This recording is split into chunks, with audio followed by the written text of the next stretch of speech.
ಒಂದು ಚಿಕ್ಕ ಹಳ್ಳಿಯಲ್ಲಿ ರಾಹುಲ್ ಮತ್ತು ಮೀನಾ ಎಂಬ ಇಬ್ಬರು ಮಕ್ಕಳು ವಾಸಿಸುತ್ತಿದ್ದರು.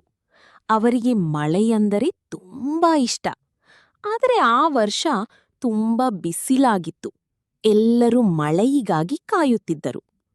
ಒಂದು ದಿನ ಬೆಳಿಗ್ಗೆ ಆಕಾಶದಲ್ಲಿ ಕಪ್ಪು ಮೋಡಗಳು ಕಾಣಿಸಿಕೊಂಡವು. ಮಳೆ ಬರುತ್ತಿದೆ ಎಂದು ಮಕ್ಕಳು ಸಂತೋಷದಿಂದ ಕೂಗಿದರು. ಸ್ವಲ್ಪ ಹೊತ್ತಿನಲ್ಲಿ ತುಂತುರು ಮಳೆ ಶುರುವಾಯಿತು. ರಾಹುಲ್ ಮತ್ತು ಮೀನಾ ಮನೆಯ ಹೊರಗೆ ಓಡಿದರು. ಅವರು ಕಾಗದದ ದೋಣಿಗಳನ್ನು ಮಾಡಿ ನೀರಿನಲ್ಲಿ ಹರಿಸಿದರು.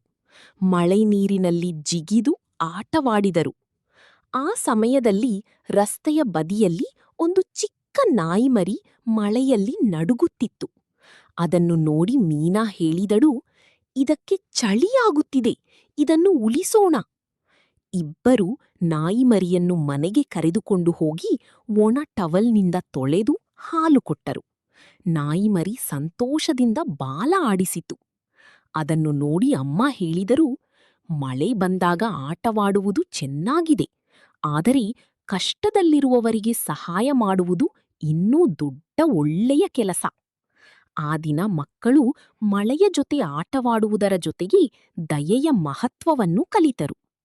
ಕಥೆಯ ನೀತಿ: ಇತರರಿಗೆ ಸಹಾಯ ಮಾಡುವ ಹೃದಯವೇ ನಿಜವಾದ ಸಂತೋಷ ಕೊಡುತ್ತದೆ.